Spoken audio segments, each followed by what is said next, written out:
Magandang araw sa inyong lahat. Ako nga pala si Jelmar Gasingan at welcome sa aming podcast. Sa bawat click at bawat tanong natin sa internet ngayon, tila ba may AI na laging handang sumagot? Pero ang tanong, lahat ba ng sinasabi nila ay totoo?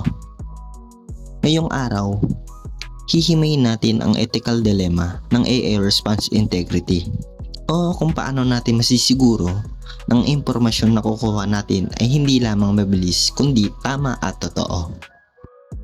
Isipin nyo to, halimbawa, si Lester ay isang college student. Nagmamadali siyang tapusin ang kanyang research paper tungkol sa subject nilang medicine. Ginamit niya ang isang AI chatbot para kumuha ng citation at dates.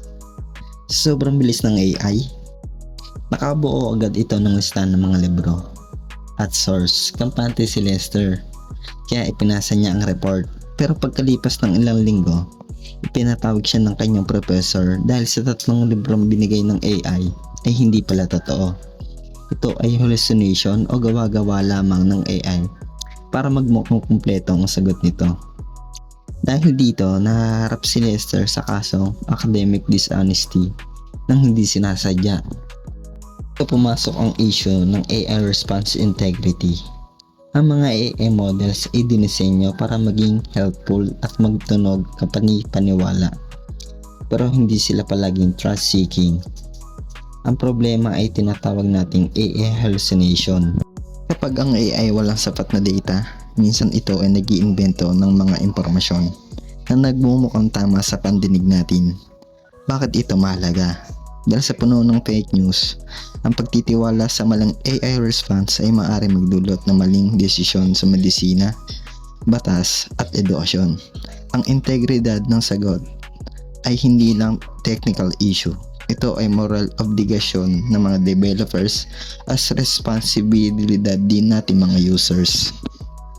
Para hindi tayo matuloy kay Lester, narito ang ilang practical tips para mapanatili ang integrity sa paggamit ng AI.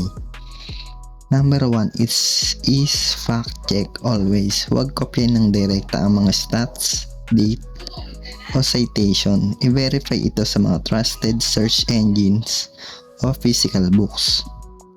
Ang panghuli ay treat AI as a draft, not the final word.